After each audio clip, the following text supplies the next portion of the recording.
I didn't grow up with opera. I came to opera late in life.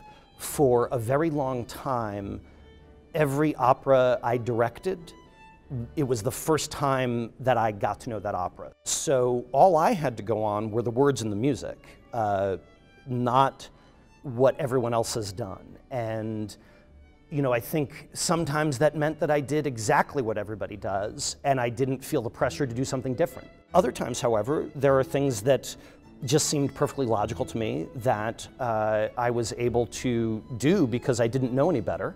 You know, we're sort of getting the band back together in many ways from Last Savage. So Kevin Burdett is coming back as Sulpice, and Anna Christie's coming back as Marie, and they were in The Last Savage that I did in 11. Daughter of the Regiment is an interesting piece because the version of it that most people know has been cut to ribbons. In the era before titles, when you had a show like Barber of Seville with a lot of exposition and recit, or you had a show like Daughter of the Regiment with a lot of dialogues, well, they were in French.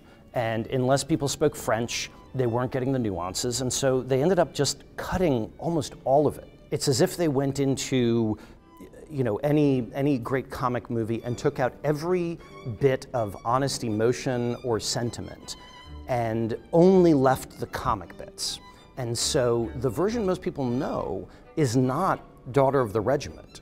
It's a little too shiny, it's a little too bright, and it's basically like saying, well, we're not gonna give you a full meal, we're not even gonna give you just dessert, we're just gonna give you the whipped cream. Here, eat this is your meal. So I think our biggest challenge is making sure that people know going in that this opera is a full and complete work of art. You know, I think one of the things that's special about it, one of the things I enjoy, and it does get back to this idea of reclaiming the piece in some ways, is, you know, there are tons of operas about young lovers trying to overcome the machinations or the blindness of their elders or their parents or whatever.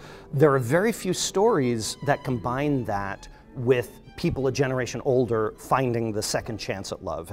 And for me, that's really my favorite part, and I think a lot of people will appreciate that. And again, it's something that really was surgically removed from this piece in the version that's most commonly done. I don't know how to radically reinterpret pieces. All I can do is sort of look at what's there and try to be as true to that as possible. So when a piece like this comes along, where I can look at what's there and say that by being as true as possible to what is there on the page, we can give people new insights into this opera, that's just a treat. I mean, that's really a gift, because I don't get to do that all that often.